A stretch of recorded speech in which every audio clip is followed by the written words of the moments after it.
کچھ دیر کے لیے مراقبہ کر لیں، ذکر خفی کر لیں، سر کو جھکا لیں، آنکھوں کو بند کر لیں، دنیا اور جو کچھ دنیا میں ہے اس سے ہٹ کٹ کے اللہ رب العزت کی یاد میں ڈوب جائیں۔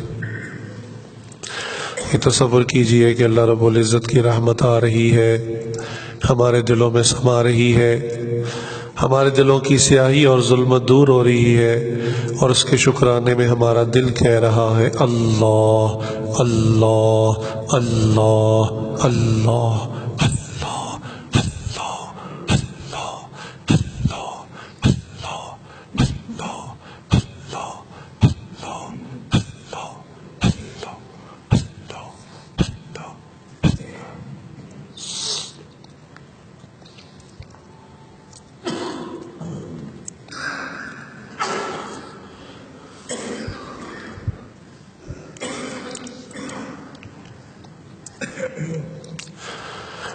جہاں میں ہے عبرت کے